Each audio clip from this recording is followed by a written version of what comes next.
السلام علیکم پیارے بچوں، کیسے ہیں آپ سب؟ امید کرتی ہوں کہ آپ سب خیر و عافیت سے ہوں گے۔ آپ دیکھ رہے ہیں ہمارا چینل اردو کہانیاں، اور آج میں آپ کو سنانے جا رہی ہوں ایلمزوڈ جنگل اور 3 دوستوں کی کہانی۔ یہ کہانی کافی یونیک ہے اور آپ سنیے گا اور فیڈ بیک بھی دیجیے گا۔ تو کہانی سننے سے پہلے آپ سے ریکویسٹ ہے کہ ہمارے چینل کو سبسکرائب کر دیں اور ہماری ویڈیو کو لائک اور اپنے دوستوں کے ساتھ شیئر بھی کریں۔ تو چلیں کہانی سنتے ہیں۔ ایلمزوڈ جنگل اور 3 دوست۔ ایک دفعہ کا ذکر ہے کہ ایک جادوئی جنگل میں ایک چھوٹا سا گاؤں تھا جس کا نام ایلمزوڈ تھا۔ یہ گاؤں دوسروں سے مختلف تھا کیونکہ یہاں بولنے والے جانور، دوستانہ پریاں اور عقل مند درخت رہتے تھے۔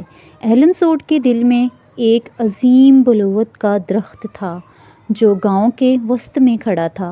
یہ صرف ایک درخت نہیں تھا، یہ ایک لائبریری تھی جہاں جانور اور پریاں اپنی قیمتی کہانیاں اور راز رکھتے تھے۔ اس جادوئی گاؤں میں ایک چھوٹا سا بچہ تھا جس کا نام ہنری تھا۔ ہنری اپنی تجسس اور مہم کی جوئی کی تلاش کے لیے جانا چاہتا تھا۔ اسے ایلمزوڈ کے ہر گوشے اور کونے کی تلاشی لینا پسند تھا، ہمیشہ کچھ نیا اور دلچسپ دریافت کرنے کی امید میں۔ بیلا ایک روشن اور خوش مزاج نیلا پرندہ اور اولیور ایک شرارتی لیکن نیک دل گلہری تھے۔ ایک صبح جب تینوں دوست عظیم بلوت کے قریب کھیل رہے تھے، انہوں نے 2 بزرگ پریوں کے درمیان ایک سرگوشی سنی۔ روشنی کا کرسٹل چوری ہو گیا ہے، ایک پری پریشانی سے سرگوشی کر رہی تھی۔ اس کے بغیر ایلمزوڈ کا جادو ختم ہو جائے گا اور جنگل تاریک اور اداس ہو جائے گا۔ ہنری کے کان روشنی کے کرسٹل کا ذکر سن کر کھڑے ہو گئے۔ اس نے اس بارے میں عظیم بلوت کی قدیم کتابوں میں پڑھا تھا۔ کرسٹل خالص جادو کا ذریعہ تھا جو جنگل کو زندہ اور روشن رکھتا تھا۔ اس کے بغیر ایلمزوڈ اپنی جادوئی طاقت کھو دے گا اور جانور اور پریاں اپنی خصوصی صلاحیتیں کھو دیں گے۔ مدد کرنے کے لیے پرعزم ہنری نے بیلا اور اولیور کی طرف رخ کیا۔ ہمیں روشنی کا کرسٹل ڈھونڈ کر واپس لانا ہوگا، اس نے کہا۔ بیلا اور اولیور نے اس سے اتفاق کیا، وہ جانتے تھے کہ ان کے گھر کا انحصار اس پر ہے۔ تینوں دوست اپنے سفر پر روانہ ہو گئے، جو کہ ایک نقشہ کی مدد سے ہو رہا تھا جو انہوں نے عظیم بلوت کی لائبریری میں پایا تھا۔ نقشہ انہیں جنگل کے اندر ایک گہرے حصے کی طرف لے گیا جو ایلمزوڈ کے معروف راہوں سے پرے تھا، جسے سایہ دار گھاٹی کہا جاتا تھا۔ سایہ دار گھاٹی جنگل کا ایک تاریک اور پراسرار حصہ تھا جہاں سورج شاذ و نادر ہی چمکتا تھا اور ہوا جادو سے بھری ہوئی تھی۔ جیسے جیسے وہ گھاٹی میں گہرائی میں گئے، انہیں بہت سی مشکلات کا سامنا کرنا پڑا۔ انہیں ایک کمزور پل عبور کرنا پڑا جو ایک تیز بہتے دریا کے اوپر تھا۔ عقل مند الو کے پہیلیاں حل کرنی پڑیں تاکہ جادوئی دروازے سے گزر سکیں، اور ایک بھول بھلیا نما بیلوں کے چکر میں سے گزرنا پڑا جو اپنی مرضی سے حرکت کر رہی تھیں۔ ان مشکلات کے باوجود ہنری، بیلا اور اولیور نے اپنی جدوجہد جاری رکھی۔ ان کے عزم کبھی کم نہ ہوا۔ راستے میں انہیں مختلف مخلوقات ملی جو ان کی مدد کرنے کے لیے تیار تھیں۔